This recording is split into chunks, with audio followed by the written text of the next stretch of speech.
No podcast de hoje da AO Advogados, temos o privilégio e a honra de abordar um tema com Roberto Luiz Troster, economista renomado, que apesar que dispensa a apresentação, mas é uma honra estar contigo aqui e abordar temas que você vai dar uma aula para nós todos, né? Eu vou ter o privilégio de estar aqui contigo, mas todos vão poder assistir e poder abordar o momento econômico, política, direito, inteligência artificial, falar dos seus livros. Ser juiz é um deles.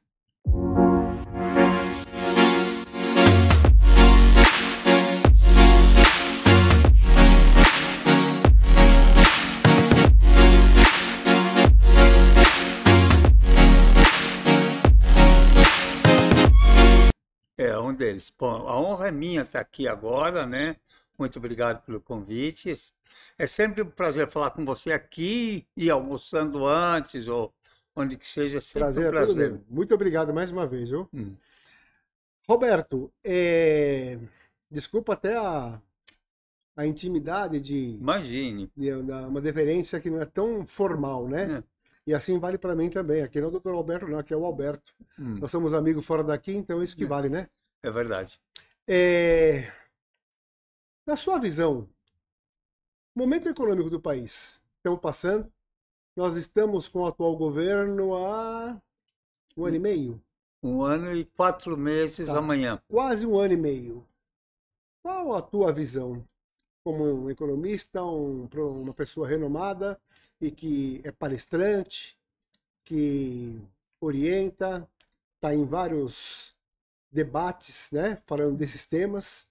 Então, nada melhor do que ouvir quem tem muito conteúdo, conhecimento e expertise para poder falar isso. Bom, vamos começar. O resto do mundo, em certa maneira, colabora com o Brasil. Os preços das commodities estão elevados. O que quer dizer isso? Quanto mais altos os preços das commodities, pela mesma quantidade de mercadorias, o Brasil recebe mais dólares, né, com preço alto. Então, o preço das commodities estão elevados e a projeção é de que continuem elevados. As bolsas de valores estão otimistas. Qual que é a importância disso? É que quanto mais otimistas são as bolsas de valores, mais a tendência de investir fora do país. As taxas de juros americanas subiram, mas tudo indica que nós já estamos próximo do fim da alta de juros, quer dizer, possivelmente tem até uma alta, mas a expectativa é que comece a cair. Então é um quadro muito bom lá fora. Um destaque lá fora é o que aconteceu com a Argentina. A Argentina agora está fazendo uma transformação muito grande. Tirando uma série a casta, como ele chama, castas nas Índias eram as castas sociais, né? Está tentando cortar privilégios, algo que tem muito disso aqui no Brasil, né? Então, se der certo lá, conseguirem acabar com a inflação, o país começar a crescer, o Fundo Monetário projeta que vai crescer 5% o ano que vem na Argentina, né? Então, essa é a expectativa? Essa é a projeção 5%? 5% o ano Já que estava vem. numa recessão enorme. Estava numa Grande, recessão, acabar com a inflação, acabar com esse desgaste que a gente tem de má gestão pública, né? Se ele conseguir fazer, né? Se ele conseguir fazer bem feito, vai ser um bom exemplo não só para o Brasil, mas para todos os países. Quer dizer, dá para mudar. A gente tem que batalhar para isso, né? Então, internamente, o governo começou, é um governo que não tem maioria no parlamento, o que é mais difícil governar. Mas conseguiu passar a reforma tributária. Vou abordar um pouquinho contigo depois. A reforma tributária é algo que vinha sendo debatido há décadas. Antes da Constituição de 88 já se falava em que você precisava mudar a tributação no Brasil. A tributação vem da Constituição de 67, né? Das mudanças, né? Que você tinha que fazer uma série de ajustes. E você conseguiu fazer isso, a inflação começou a cair. Então, são pontos positivos, né? E você teve um presente, né, de São Pedro para o Brasil, que foi a super safra do ano passado. né? Quer dizer, superou todas as expectativas. Graças também ao agro, né? Ao? Ao agronegócio, né? Isso, O agro então. puxa, né? A economia do Então foi país. o São Pedro, por isso que São eu falei. Pedro, né? São Pedro ajudou com o clima, ajudou com o agro, preços bons lá fora. Foi muito bom, deu um empurrão para a economia. Agora, esse empurrão está começando a acabar, né? Quer dizer, esse embalo. Então, o governo está tentando fazer outras coisas, né?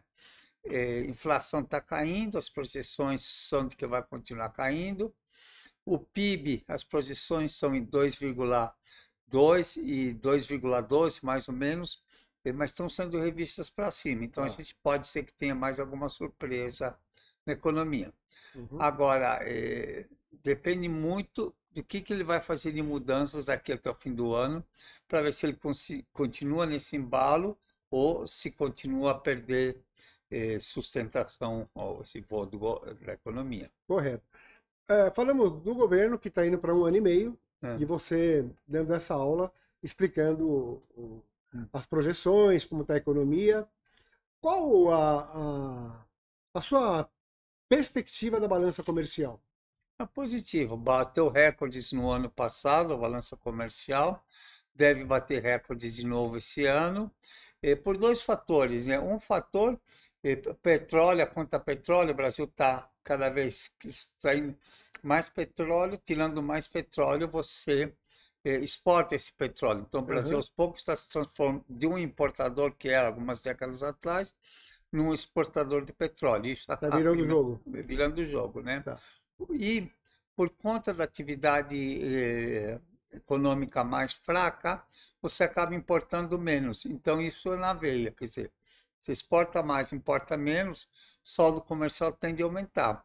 Aumentando o saldo comercial, aumenta o fluxo de dólares aqui, isso ajuda a estabilizar o dólar, valorizar o real e tem um efeito positivo na inflação também. Então você vê com bons olhos hoje a balança comercial Sim. da forma que está. Sim.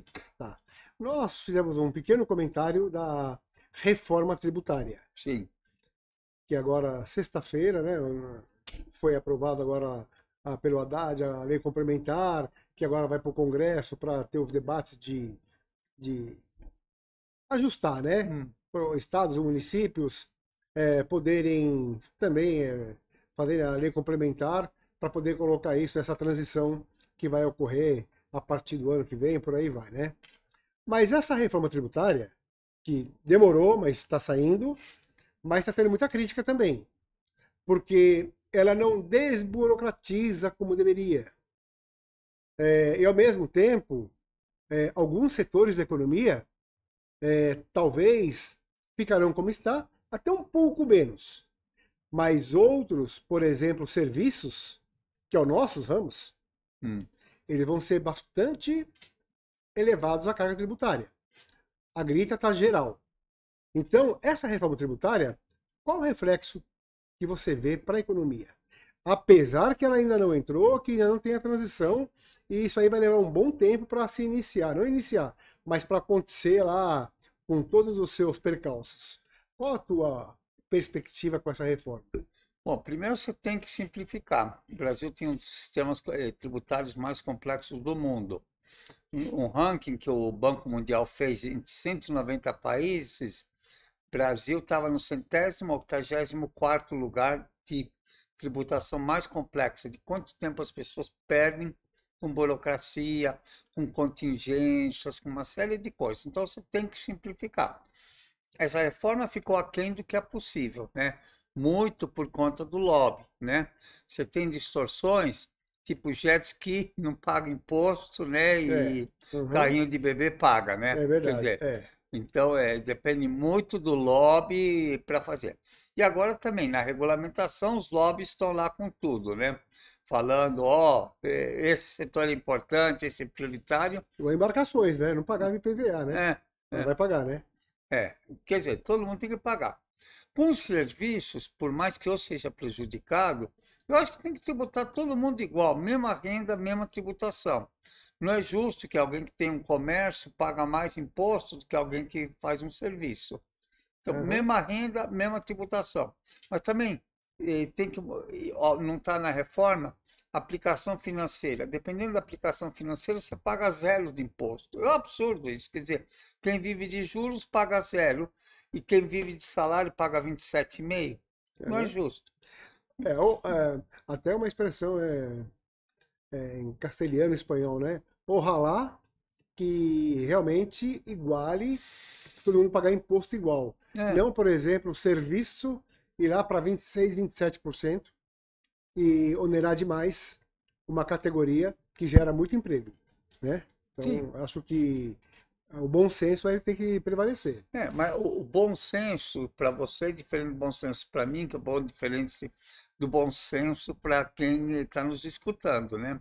Aham. Obviamente, né? Você não pode exagerar, tem que fazer uma transição gradual, mas não pode ser que alguns setores tenham privilégios que não se justificam, né? Tá. Agora, por exemplo, nessa mesma reforma tributária, tudo bem, tudo caminhando, seguindo o seu fluxo que tem que ser.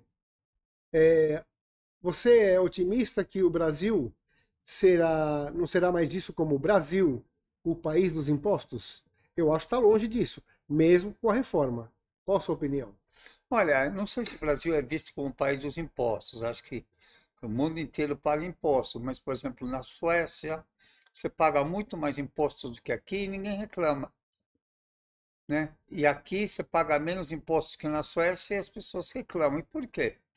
Porque a Suécia dá bons serviços em troca dos impostos. Eu tinha um professor na pós-graduação que ele falava que o Brasil, devido a isso que você comentou, devia se chamar Engana, porque ele cobra imposto de Inglaterra e presta serviço de Gana. Né? Essa é a relação que não fecha. E não sei se é tanto assim, a gente gosta muito de criticar. Tem coisas no Brasil que funcionam muito bem. A Embrapa, por exemplo, funciona bem, Polícia Federal funciona bem, Judiciário, fora o Supremo, que lá não são juízes, são advogados, funciona bem. Então você tem muitas coisas que funcionam muito bem no Brasil, né? Mas educação é um ponto fraco. E educação é o futuro de um país, é investir no capital humano. E a gente está fazendo isso mal, né? Uhum. Agora, por que que o governo, inclusive o governo atual, Hum. tem tanta intriga com o Banco Central? Com o presidente, ele quer tirar a autonomia do Banco Central. Por que isso? Bom, Será bom para o país? eu acho que você tem que ter na economia uma coisa que chama consistência intertemporal, sustentabilidade. Você baixa o juro demais agora, o que acontece? Se aumenta o consumo, aumenta tudo, mas aí você tem mais inflação lá para frente. Aham. Se você põe o juro muito alto, aí você baixa a inflação e você tem recessão agora, tem um custo agora. Controle da inflação é que nem controle do peso. Você tem um sacrifício agora para ter o benefício depois, né? Aham. Você tem juro alto agora para você ter menos inflação depois. A inflação é o imposto mais cruel que existe, porque os mais pobres pagam proporcionalmente mais do Uhum. que os mais ricos. Então, está certo você ter um Banco Central independente, e está errado o governo querer só olhar para esse ano. Como é que a gente vai ser feliz esse ano, em vez de pensar como é que a gente vai ser feliz em 2034, né? Tá. Então, ou seja, o Banco Central ter a autonomia que tem, isso é benéfico e saudável para o Brasil, Sim, mas correto? não para o governo este É, ano, a gente mas percebe, né? As críticas que tem para isso e o quanto que ele tenta interferir, né? é, Principalmente por causa da Selic, é, não é isso? é verdade, é verdade. Você falou também do PIB. Então, falando do PIB, ah, a projeção para 2024, você acha que será cumprida? Porque já se falaram em 2, já se falaram em 3, depois recua. O gasto do governo, sabemos como está o gasto em 1 ano e meio. Você acha que vai ser cumprido? Não, eu acho que É confiável? ó, eu acho que assim, o cenário para o Brasil, se você olha agora, é positivo. Construção civil está crescendo, a indústria de transformação está crescendo. Você tem assim as vendas no varejo estão aumentando. você tem um cenário bom, né? Se não acontecer nada, que isso que eu vou explicar agora, estou com o dedo cruzado, Uhum. é um cenário da gente crescer 2%. Se é 2,5%, 1,8%, assim, materialmente a diferença é pequena, mas Tá. nós vamos crescer, nós estamos aumentando o emprego. Então, isso é o bom. A inflação está caindo, isso também é o bom. Uhum. Então, do lado positivo. O que a gente tem que ver? A gente tem dois riscos grandes no Brasil hoje. Um é o risco do crédito, a dívida das famílias com crédito está aumentando, inadimplência aumentando. Você já tem 72 milhões de cidadãos negativados e você tem mais de 6 milhões de empresas negativadas, né? Isso é um freio, né? Isso, pessoa negativada tem muito mais dificuldade de fazer negócios. Então, isso é um grande problema. Uhum. Então, isso tem que ser resolvido. Se você não tiver isso, você vai ter, isso vai atuar como um peso na economia. E o outro problema é a dívida pública. A dívida pública está crescendo. O governo não está controlando o déficit como prometeu. Uhum. E qual que é o problema disso? Se você for olhar dia a dia, não é muito, mas há uma dívida aumentando, quer dizer, cada vez mais juros, a gente tem que captar impostos para pagar juros. Então a gente acaba dando muito dinheiro para quem recebe juros e pouco dinheiro para para saúde, educação, essas coisas. Se você continua aumentando, continua piorando essa situação. Uhum. Isso, e mais grave ainda, isso pode estourar um dia. Quer dizer, de uma hora para outra, investidores começam a tirar o dinheiro rapidamente. Isso pode dar problemas. Então, esses são os dois pontos que eu diria fracos. Acrescentaria um terceiro, que é o clima, né? Nós estamos tendo muitas mudanças climáticas. Um clima muito ruim nas regiões produtoras pode prejudicar o agro e, consequentemente, a balança comercial, taxa de câmbio, taxa de juros, né? Tá, entendi. Nessa mesma linha que eu falei do PIB, e o que você explicou, também passa pela responsabilidade fiscal, né? Sim, sim, Ela é fundamental, né? sim. Como você comentou agora do déficit da balança, né? É, Essa responsabilidade fiscal, mesmo obedecendo ela, o déficit está grande, né? Do então, país, né?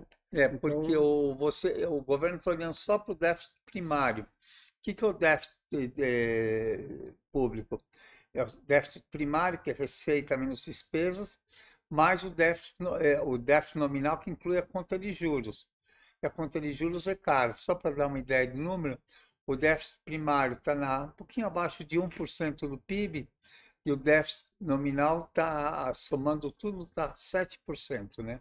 aham. Então, isso é um problema. A conta de juros é um problema. Quando você fala da conta primária, É, é como um balanço de empresa, né? Depois ali no balanço mesmo, é só realocar ou alocar contas de uma forma que não muda o resultado, mas muda-se o índice de qualquer leitura, né?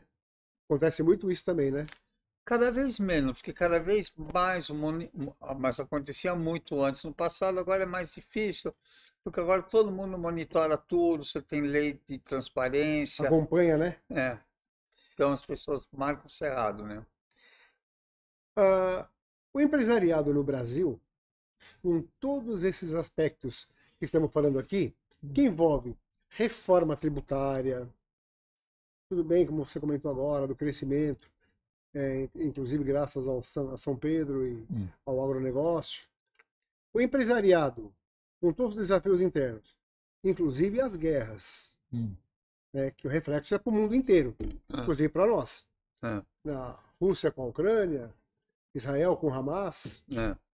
Como que você vê isso em termos para frente, médio a longo prazo, de reflexo negativo para a economia? Bom, por partes, acho que a guerra na Ucrânia é uma guerra que a Ucrânia nunca vai ganhar da Rússia, né? A Rússia tem bomba atômica, então estão dando armas lá para continuar matando gente, né? Para continuar. E gente jovem, você destrói riqueza com isso, né? Então, isso é ruim, mas ficar dando mais armas para eles só piora, né?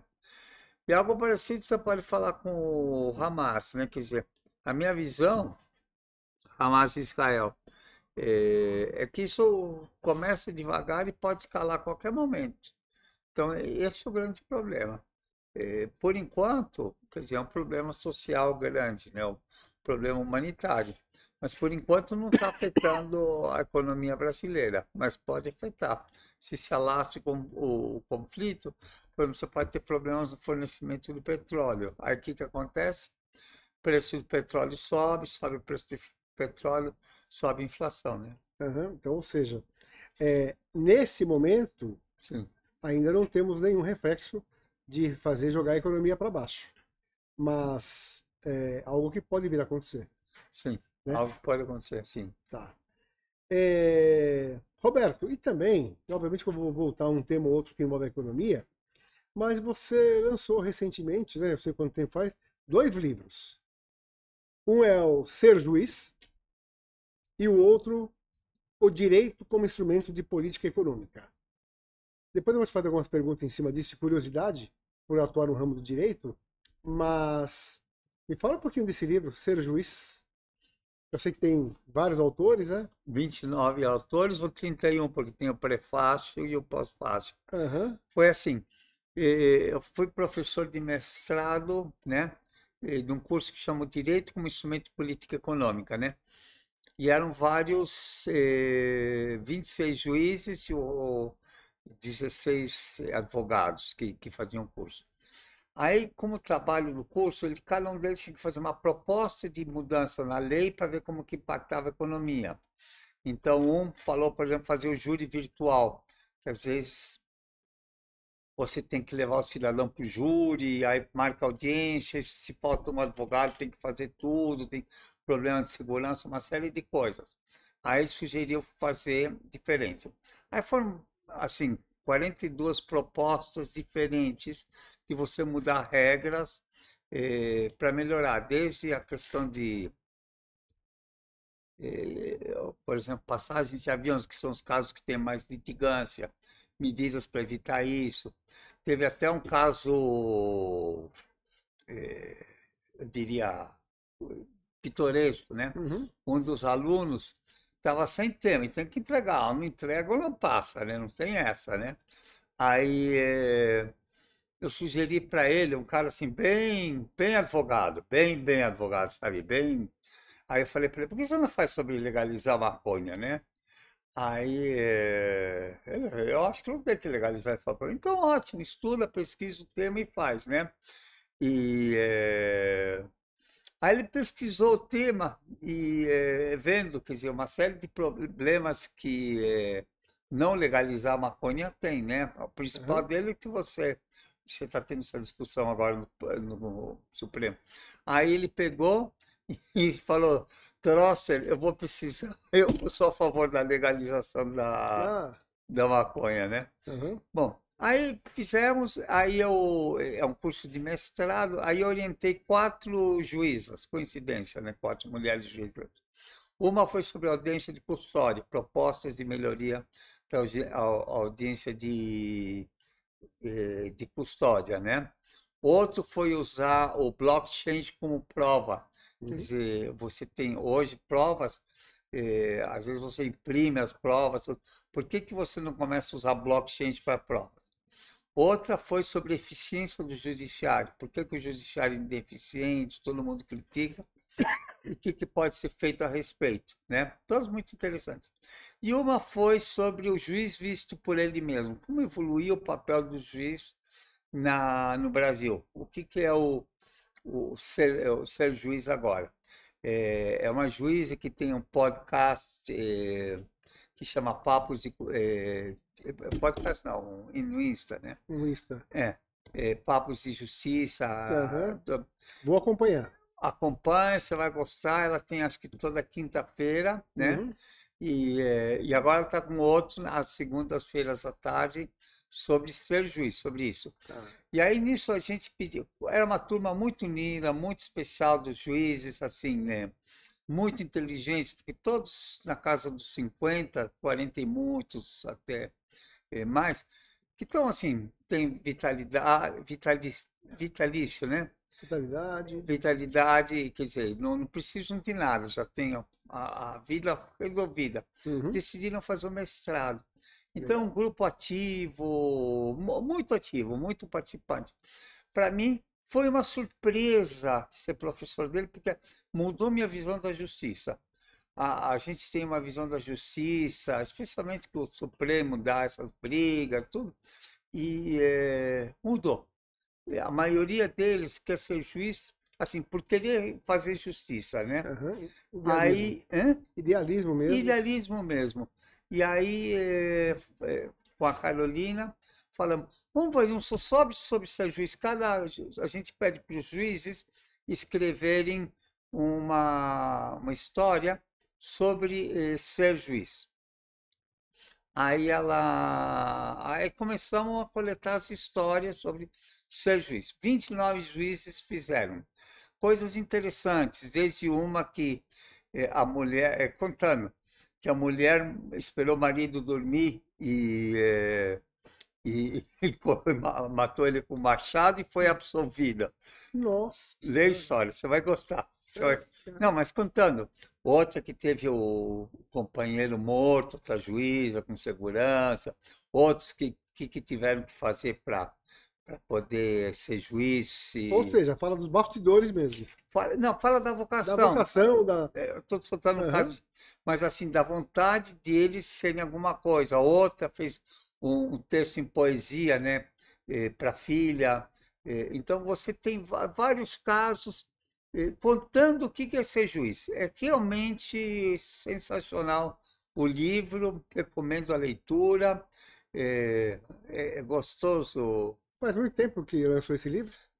3 de fevereiro deste ano. O Desse ano, livro é de recente.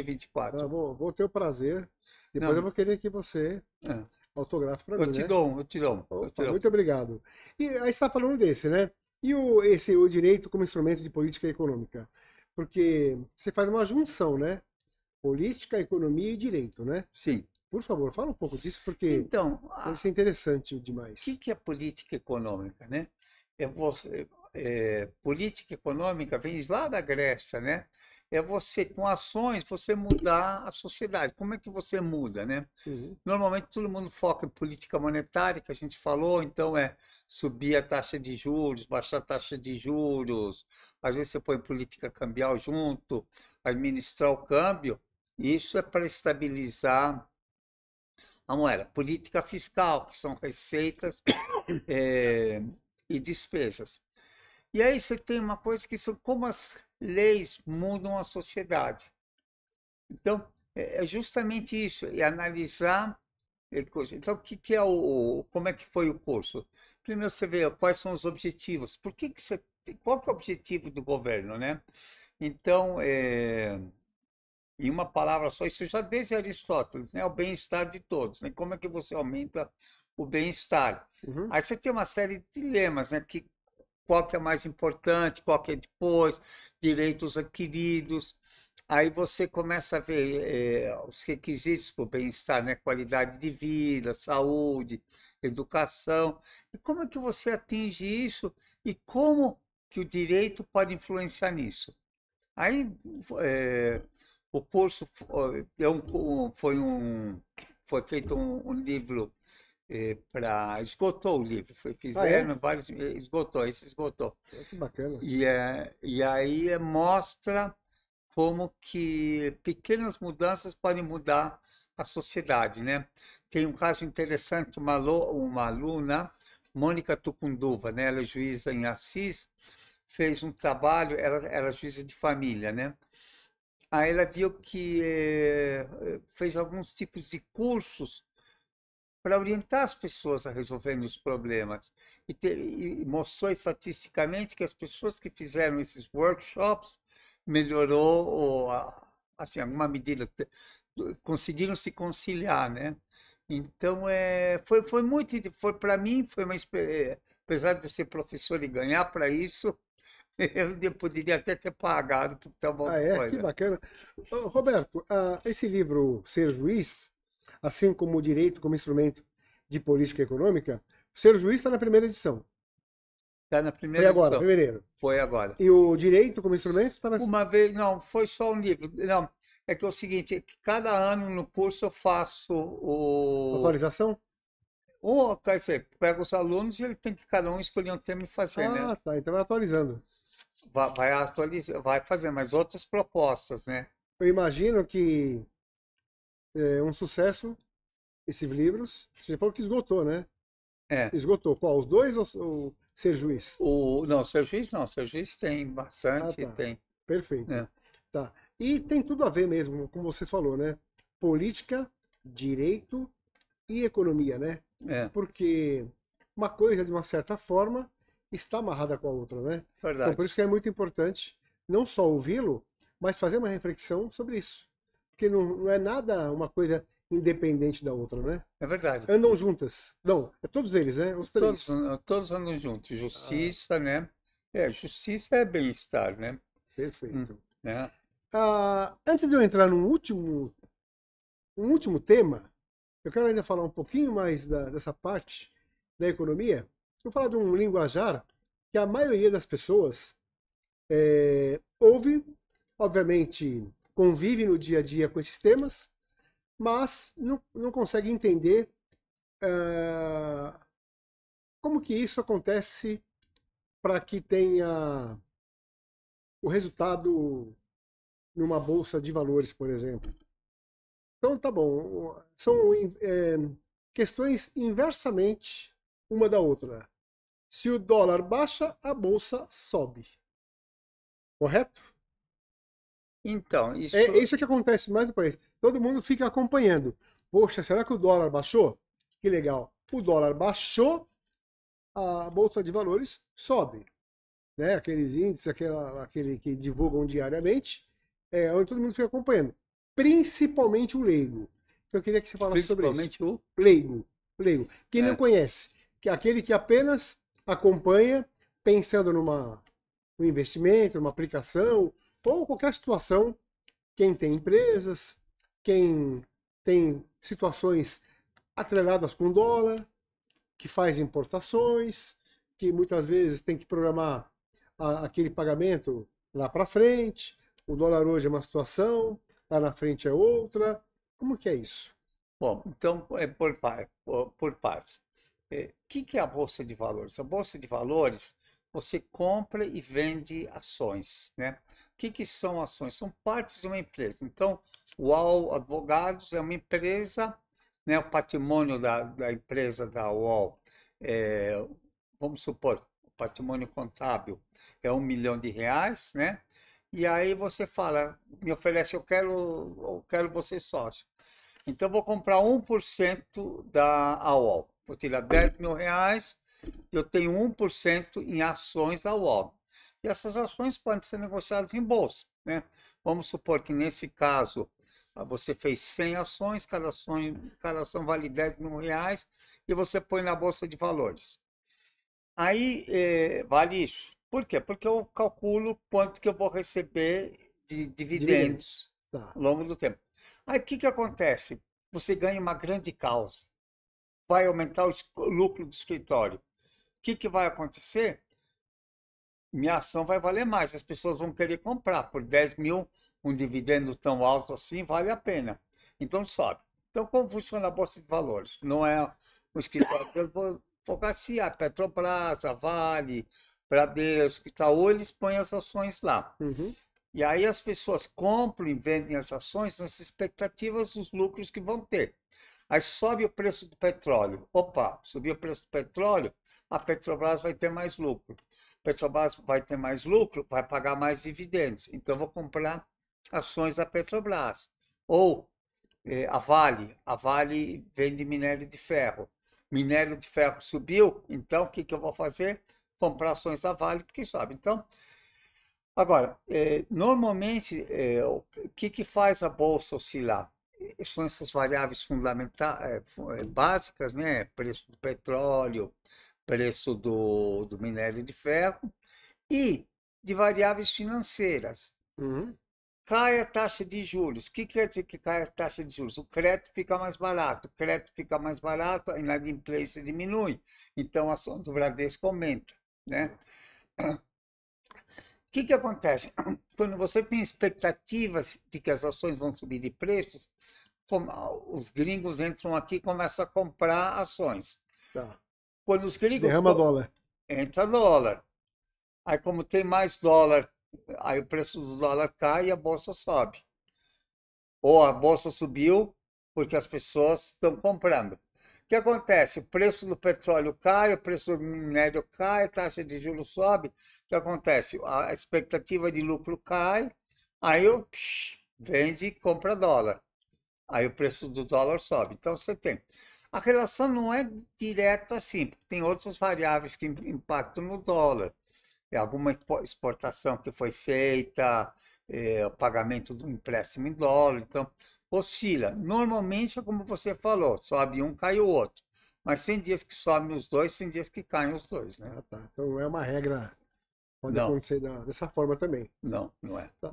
Roberto, com tudo que estamos falando aqui, de economia, de política, do próprio direito, de reforma tributária, de guerra, uma série de coisas, e nos últimos anos, com o atual governo, o governo que estava aí há tempo atrás, mas vamos pegar os últimos 3 anos para cá, vai.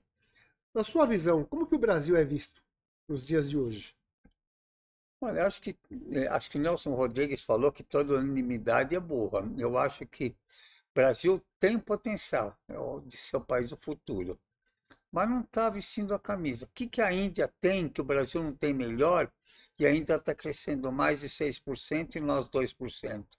O que a China tem que o Brasil não tem melhor e a China está crescendo 5% e aqui só 2%? Falta, assim, um pouquinho aquela vontade de ganhar. Você sabe, você gosta de ser palmeirense. O que faz o Palmeiras ganhar? Eu estou Ah, perguntando. o que faz? É, Eu sempre falo para muita gente, meus amigos, né? Não é só um time bom, é um conjunto de fatores. É administração, bom senso para manter um fluxo financeiro responsável, não ir com modismo, com contratações fora do comum. Então o gasto é controlado. Então, investimento na base, um belo estádio de futebol que dá uma bela renda, uma continuidade de técnico de futebol que está lá, vai fazer 4 anos. Então é um conjunto de coisas que faz com que o time seja um reflexo disso. Então por isso que o Palmeiras vem dando certo e vai trilhar e navegar por muito tempo. Por quê? Porque não é modismo. Tanto que, você pode ver, muitos times vão lá e contratam figurões. O Palmeiras tem uma política de contratar jogadores promissores que vão dar retorno e, ao mesmo tempo, às vezes demora 4, 5, 6, 8 meses, dão retorno para o time. Então, ou seja, é um conjunto. Presidência, comissão técnica, boas contratações e base. mais importante você deixa fora. Foco, foco, Foco, verdade. foco. É isso que faz. Quer dizer, todas essas coisas que você mencionou, Uhum, que todos têm o mesmo foco. é E verdade. é isso que você tem que ter num país. Como diz o foco. Abel, todos somos um. Hã? O Abel diz, todos somos um, que é o Eu foco. sei, não conheci a expressão. É. Mas é isso que faz o país crescer, é o que faz o Palmeiras, é o que faz o Brasil. Como é que chama a presidente? Leila Pereira. Tem um Deu, aliás, É, se você não assistiu, assista. Segunda-feira passada, dia 16, eu acho, ela foi no Roda Viva. Ela não deu vi. um show, tá? É, Ela é muito bem preparada, é, ela está desbravando aí um espaço que ela abriu para as mulheres, é, corretamente. E uma pergunta lá, foi um show é. que fizeram para ela, que disseram assim para ela: Ô Leila, existia Leila sem o seu marido? Esqueci o nome dele agora. Assistia? Leila Pereira sem o marido dela? É, Porque o marido dela que começou as empresas, que é é, a estrela do mundo empresarial lá, é. da Crefisa e outras empresas. Então perguntou para ela: existia Leila sem o seu marido? É. Não lembro o nome dele, se o primeiro é Roberto, não lembro agora. Ela falou assim: não existia. Ela foi bem humilde. Mas ela falou uma coisa: meu marido, sim, verdade. Ele me abriu portas. Mas eu deixei as portas abertas. Achei fantástico isso. Não só como palmeirense que eu sou, mas a gente aprecia as pessoas que têm qualidade, que são destemidas, que fazem um bom trabalho. Então, no Roda Viva, ela deu um show. Assista, que você vai ver Vou lá que... assistir e agradeço a dica, mas Leila Pereira para presidente. Porque assim a gente precisa, vai, Ah, corre, exatamente. briga, Isso, vai junto com os jogadores assistir os jogos, foi acompanhando a seleção brasileira, deu show. exatamente, Não, mas é exatamente. isso que você tem que fazer, foco, foco e foco, É sabe? verdade, exatamente. É, Ela tá de parabéns. e ela Eu brigou. sou suspeito que eu sou palmeirense, né? Não, mas assim, é o que faz a diferença, né?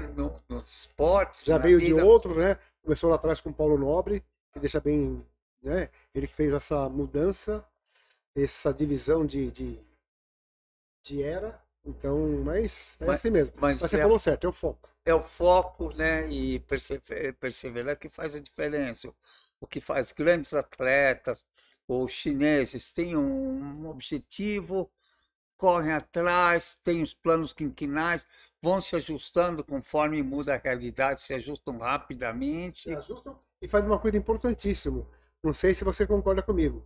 Aquilo que precisa de um tempo, que é necessário para o processo, eles passam o processo para poder atingir o objetivo e o foco deles, né? Né? Tem coisas que o pessoal sempre comenta, ó, é uma analogia, a lagarta que depois vira borboleta lá. É, Então, tem um processo. Não tem como você interromper aquilo lá. é, Senão não vai acontecer. é. Vai morrer antes. Então, acho que isso que falou da China, que o Brasil tem que se inspirar em muitos países, que é o foco e ter o processo, nada de ver com o processo legal. O processo que eu falo de passar Processo econômico. para alcançar o que precisa É. em termos de eficiência, né? Roberto, agora, com todos esses assuntos maravilhosos que temos o prazer aqui de debater e você dar uma aula para nós, qual a importância da inteligência artificial para isso tudo? Ou como que você vê a inteligência artificial? Olha, estou muito otimista. Eu acho que tem dois lados. Primeiro, aumenta muito a produtividade. Então, no meu trabalho, cada dia eu estou descobrindo coisas novas que dá para fazer com inteligência artificial. Ajuda, quer dizer, algo que eu entrei primeiro como curiosidade, estou cada vez mais dependente Ah, do. é? Que bacana. É, quando você abre o Windows, Uhum. aparecem os ícones que você mais usa. O de inteligência artificial está cada dia. Ah, é? É, porque você vai se acostumando. É como uma ferramenta nova, uma coisa nova. Você vai se acostumando e é uma ferramenta muito importante. É importante para crédito, é importante na tua área, é muito importante. Você pode fazer relações, você pode fazer, assim, cada vez ter mais coisas. O que é eu fui professor de econometria há muito tempo, então você tem todos os parâmetros, você pega e monta os dados. Aí você inventou um negócio chamado redes neurais. O que eram as redes neurais? Você põe os dados e ele vai testando muitas fórmulas diferentes e, e te dá resultados. Aí, o que é a generativa, né? Que é a nova, essa inteligência artificial? Ela faz a mesma coisa, mas faz com tudo. Você, por exemplo, quando você está no celular, você começa a digitar o nome, estava procurando você, começa ALB, aparece Alberto Isso. Oliveira. Uhum. O que é isso? É que o computador, como leu muitas vezes que quando põe Alberto Oliveira, quando põe o AL, aparece Alberto, já faz automaticamente para você. Só que o que acontece? Ele pega agora milhões de informações e vai pegando as coisas. Então você faz uma pergunta qualquer, né? E aí, uma pergunta ou específica ou geral, e ele vai te respondendo todas essas perguntas. Agora eu estou começando a desenhar com inteligência artificial. Desenhar? Desenhar, você no chat GPT? GPT 4.0, aí eu falei, me desenha, né? Aí ela falou, me dá mais características. Aí eu pus algumas características, né? E que eu achava, ó, frente numa sala de aula, né? Ele perguntou a cor do cabelo, tudo. Um minuto depois tinha um desenho, não era eu, de um professor numa sala de aula. Sensacional isso, né? Demais. Demais. Mas se você quer ilustrar alguma coisa, demais, demais, demais, né? Então você está aderindo mesmo. Estou usando. Esse é o lado positivo e ajuda muito. Você quer pesquisar, ler, ver se tem algum problema, pesquisar alguma coisa. É muito bom. Tem o lado negativo, quer dizer, quando você aumenta muito a produtividade, você precisa de menos pessoas para fazer as coisas, né? E aí isso causa desemprego. Ou você transfere a produtividade para aumentar outros, criar outros empregos, ou você pode ter um problema social. Quando você teve a Revolução Industrial, as máquinas aumentavam muito a produtividade dos trabalhadores. Mas o que aconteceu? Todo esse ganho foi apropriado nos primeiros 60 anos pelos donos das indústrias, né? Uhum. Foi aquilo que foi muito descrito os sofrimentos causados. Quer dizer, você tem que fazer com que o progresso vire bem-estar. Esse eu acho que é o grande desafio hoje, né? Fazer com que esses ganhos de produtividade virem bem-estar para a sociedade, né? Ou seja, concordo, mas o mundo vai ter que se reinventar, né? Com tudo isso, né? Com tecnologia, inteligência artificial, com uma série de coisas, né? Todo dia. A gente tem que se reinventar É, todo dia. verdade. Tem uma definição que diz que a obsolescência ocorre quando a mudança externa é maior do que interna. Então, acho que todo dia nós temos que nos reinventar e a sociedade como todo tem, a minha empresa, a cidade, o país tem que se reinventar. Roberto, eu não tenho palavras para agradecer esse quase uma hora que estamos aqui e com essa aula que você, como mestre, está me dando o prazer de poder arguir esses assuntos, se explicar para muita gente que vai ver, entender, que até eu, que mesmo sendo advogado, eu não sou um economista que conhece a matéria como você. Então, eu quero lhe agradecer demais, mas já fazendo mais um pedido. Lógico, manda Eu sei ver. da sua agenda, dos seus compromissos, mas que num momento aí não tão distante, eu tenha mais o privilégio ainda de voltar contigo aqui Combinado, e só podermos marcar falar o de mais dia. assuntos, esses que falamos, falando de outros, mas poder ter o prazer da sua companhia, de um belo almoço junto, de trocar ideias Combinado, e combinado. falarmos, né, de assuntos do dia a dia, mas principalmente desse que nós abordamos aqui hoje. Com prazer, quando quiser. Muito obrigado, viu? Obrigado eu pelo convite, foi um prazer muito grande, estou à disposição Legal. e é isso. Muito obrigado. Até a próxima. Até a próxima.